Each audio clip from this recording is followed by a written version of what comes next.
चलिए सर।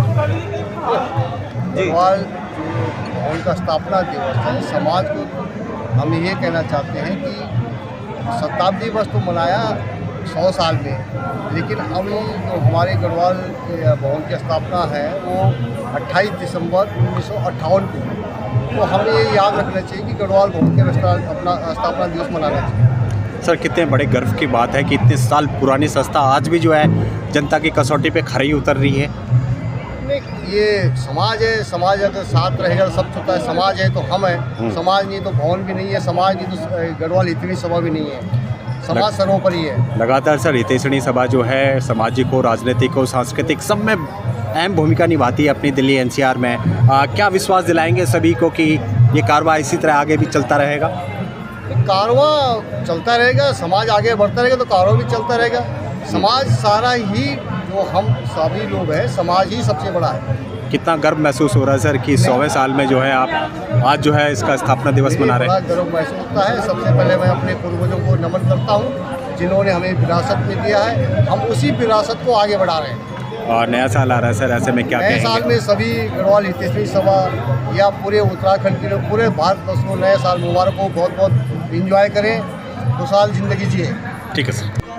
आप देख ही रहे हैं, बहुत भव्य ये पहल है हमारी कि गढ़वाल भवन का जो हमारा अस्मिता और गौरव का प्रतीक है। गढ़वाल हितैषणी सभा, गढ़वाल भवन दोनों एक दूसरे के पूरक हैं। और हमारी इस कार्यकारिणी ने आदरणीय सूरज सिंह रावत जी के नेतृत्व में आई और कार्यकारिणी ने हमारा निर्णय लिया। कार्यकारिणी का निर्णय है कि भाई हमें स्थापना दिवस ही मनाना चाहिए, क्योंकि दिल्ली के अंदर सैकड़ों बहुत सारी राज्यों के अपने सरकारी भवन है, लेकिन गढ़वाल भवन केवल प्राइवेट, यहाँ के लोगों के सशक्त अपने मेहनत का भवन है। और स्थापना दिवस इसलिए कि 28 दिसंबर 1958 को टेहरी के सांसद महाराजा मानवेंद्र शाह ने इसकी नींव रखी थी, आज ही के दिन 28 दिसंबर को। तो हम चाहते हैं कि ये विरासत है, एक धरोहर है, ये केवल भवन ईंट पत्थरों का नहीं है। ये गढ़वाल भवन हमारी इज्जत है, हमारे मतलब दिल्ली के अंदर एक पहचान है। और उसको जिस तरह से हम अपने घरों में पूजते हैं, उसी तरह से हम गढ़वाल भवन को पूजते हैं। और स्थापना दिवस मनाने का भी हमारा यही उद्देश्य है कि गढ़वाल भवन को आम जन जन तक हम पहुँचाया जाए। दूसरा, इस अवसर पर हम चाहते हैं कि जो हमारे 80 साल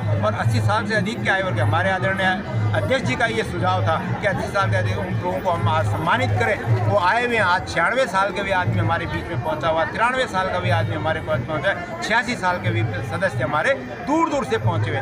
तीसरा, हमारी कार्यकारिणी ने निर्णय लिया कि जो समाज के अंदर निस्वार्थ भाव से रचनात्मक ढंग से काम कर रहे हैं, कंस्ट्रक्टिव वर्क, उनको भी सम्मानित किया जाए। जिनको जो कि कोई कहीं भी कोई पैसा नहीं लेते, समाज की सेवा करते हैं। उसमें हमारे बहुत सारे पत्रकार बंधु हैं, बहुत सारे हमारे पर्यावरणविद हैं, बहुत सारे डॉक्टर हैं जिन्होंने कोविड काल में सेवा की, बहुत सारे हमारे साहित्यकार हैं, फिल्म कलाकार हैं, लोक कलाकार हैं, संस्कृति वाले लोग हैं, उद्यमी है, व्यापार है, लोगों को, हजारों लोगों को रोजगार दे रहे। ऐसे लोगों को गढ़वाल हितैषणी सभा सम्मानित कर गौरवान्वित होना चाहती है और वही कार्यक्रम सर सबसे पुरानी संस्था है, 1923 से लगातार चल रही है हितैषणी।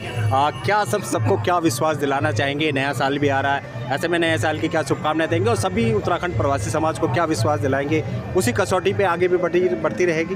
बिल्कुल, संस्थाएं हमेशा चलती रहती है। हमारे पूर्वजों ने 1923 में बनाई थी, आज 2023 में हमने शताब्दी समारोह किसने मनाया? गढ़वाल हितैषणी सभा ने मनाया। कार्यकारिणियाँ जैसे आज हम स्थापना दिवस मना रहे हैं, कल कोई और मनाएगा। कार्यकारिणियाँ तो आती जाती रहती है, लेकिन गढ़वाल भवन यहीं रहेगा। ये हमारी अस्मिता का प्रतीक है, सम्मान का प्रतीक है। और ये हमें बताता है कि ये याद दिलाता है हमें उन पूर्वजों को जिन्होंने मेहनत करके उनकी सोच को सलाम करते हैं। जो आज हम कहते हैं कि हम बड़े सूची हैं, जिन्होंने कि उस दौर में जब चवन्नी का पैर जेब में नहीं होते थे, लाखों अरबों रुपए की जमीन सब भवन अपनी विरासत में हमारे को दी। हमारी युवा पीढ़ी को क्या है, ये गढ़वाल भवन विरासत में मिला हुआ है। सर हमेशा चलता रहे। नया साल आ रहा है सर, क्या शुभकामनाएं देंगे? नए साल में बस सारा सुखी रहें, मेरे सारे समाज के लोग सुखी रहें, उन सबको हम उनके दीर्घायु की कामना करते हैं और भाईचारा सब में बना रहे, आपसी प्रेम भाव। ठीक है सर।